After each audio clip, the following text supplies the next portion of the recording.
자, 거시 환경 분석 말씀드린 대로 간접적인 영향을 미친다고 말씀을 드렸죠. 자, 그 말은 뭐냐면 우리가 조절할 수 없는 환경을 의미합니다. 그래서 조절할 수는 없지만 자, 우리 사업에 영향을 미치는 요인들이에요. 그래서 자, 예를 들어서 저출산율은 유아 감소를 이끌어내죠. 자, 이거는 사회적인 현상이에요. 근데 유아가 감소가 되면 유아용품 규모가 축소가 됩니다. 뭐 당연히 살 수 있는 유아들의 어떤 그 인원수가 줄어들게 되니까요. 그런데 줄어들면서 유아용품의 고급화가 생기죠. 그래서 이거는 시장에 영향을 미칩니다. 고객에 영향을 미치는 거죠. 그래서 이렇게 거시 환경, 우리가 조절할 수 없는 환경이 우리 시장에 조절할 수 있는 시장으로 이렇게 영향을 미치게 되니까 다분히 우리가 이러한 사회 현상도 파악해야 할 이유가 있는 것이죠. 그래서 패스트 분석은 이제 약자인데요. 자, 정책적 요인, 그 다음에 경제적 요인, 사회적 요인, 그 다음에 기술적 요인, 이 네 가지로서 패스트 분석을 이제 정리를 하고 있습니다.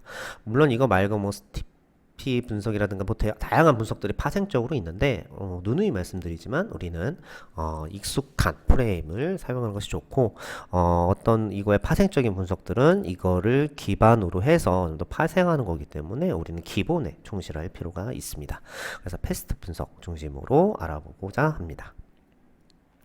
자, 패스트 분석의 정책적 요인이라는 것은 어떤 쉽게 말해서 정책, 법률, 제도가 변화하는 거예요. 그래서 특히 이제 환경이라든가 건설업 이렇게 규제에 민감한 산업뿐만 아니라 어떤 바이오 제품들, 신약, 뭐 마찬가지죠. 의료기기 이렇게 해서 어떤 규제적인 영향을 미치는 산업에서는 이런 정책적으로 그것들이 매우 민감하게 반응할 수밖에 없죠.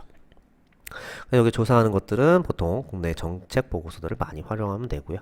경제적인 요인, 자, 경제 성장률이라든가 환율, 금리, 유가, 경제적 변화에 대해서 살펴볼 필요가 있습니다. 우리나라는 글로벌 경제 환경에 매우 민감하기 때문에 우리나라 경우는 반드시 이 부분을 검토를 해야 하고 이런 것들은 뭐 한국은행이라든가 어떤 경제 보고서 이런 것들을 가지고 하면 되죠.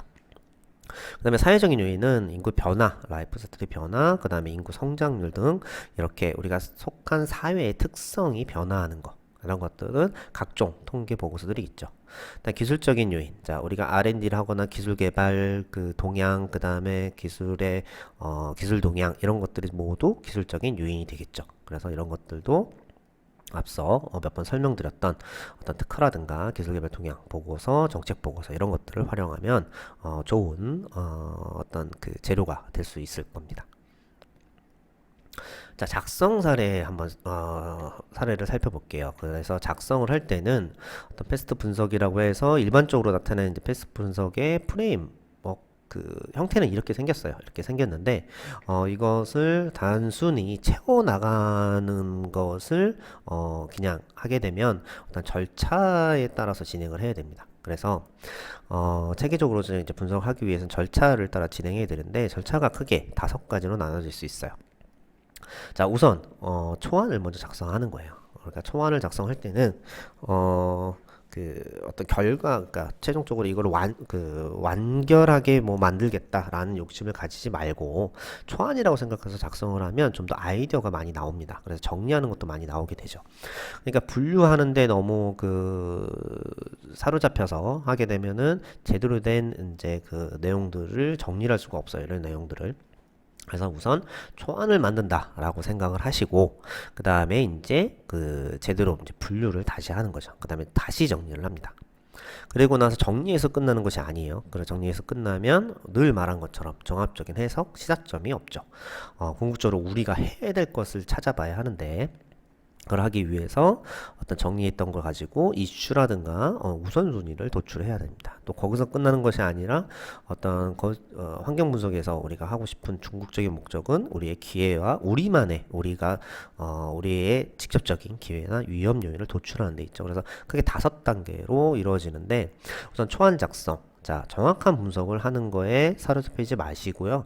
그 다음에 수정한다. 보완한다라는 생각을 가지고 작성을 하시면 어떤 좋은 아이디어, 그 다음에 좋은 내용들이 정리가 될 거예요. 그래서 너무 분류가 정확해야 된다는 강박관념을 가지고 정리하지 마시고 이런 형태로 여러 가지를 한번 비슷한 유형에 있는 것들을 좀 나열하시면 좋을 것 같고요. 그 다음으로 정리가 됐으면 이제 재분류를 해야겠죠.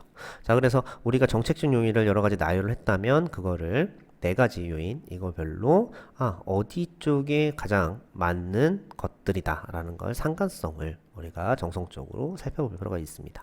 그래서 이것들을 모든 요인들이 이렇게 하나에 국한되는 것이 아니에요. 그래서 여러 가지에 국한되어 있는데 그 중에 어떤 제일 중요한 것들만 이렇게 골라내는 거죠. 골라내서 우리가 재분류를 하게 되는 거죠.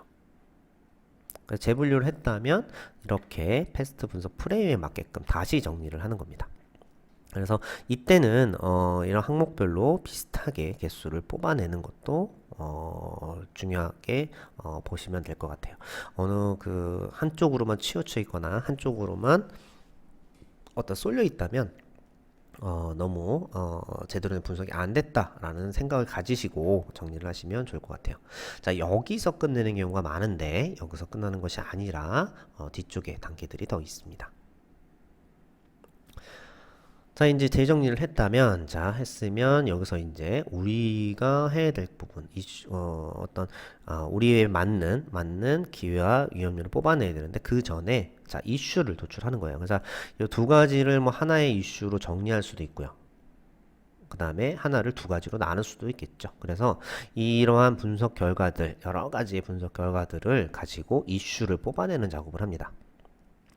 그리고 이 중에서 우리에게 미치는 영향을 고려해서 우선순위를 이렇게 도출하는 것이죠. 그래서 우선순위를 이렇게 각각별로 요인별로 해서 뭐 정책적이면 한 두 가지, 그 다음에 사회적인 거면 뭐 세 가지, 이런 형태로 해서 우선순위를 도출해야 됩니다. 이때도 마찬가지로 이런 도출하는 이런 논리적인 구조를 이런 형태로 보여주는 것이 또 중요하죠.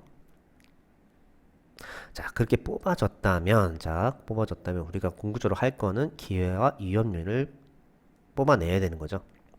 근데 이제 저도 이제 많은 분석을 해보고 기획서를 작성하다 보면 자, 어떤 거 위협인지 기회적인 요소인지 구분하기 어려운 경우가 참 많아요. 그럴 때는 이렇게 무 자르듯이 이제 이렇게 구분하기보다는 이런 거 같은 경우는 명확하게 이제 잘려져 있지만 이렇게 구분되지 않는 경우도 있어요. 그래서 정도를 이렇게 표시하는 것도 바람직합니다. 자, 이거는 아예 위협적인 요인이다 라고 했을 때는 위협적인 요인만, 그 다음에 어떤 그 기회적인 요인이다 라고 했으면 이렇게 구분하면 되는데 이렇게 애매한 것들이 있습니다. 그래서 이럴 때는 이렇게 해서 어떤 도형으로 어떤 그 상대적인 비중으로 이렇게 구분을 해서 작업버리면 우리가 기회적인 요소가 더 많기 때문에 우리는 기회를 로 이제 얘기를 하고 위협적인 요인이 또 이제 많은 경우에는 또 위협적인 요인으로 이렇게 분류할 수가 있겠죠.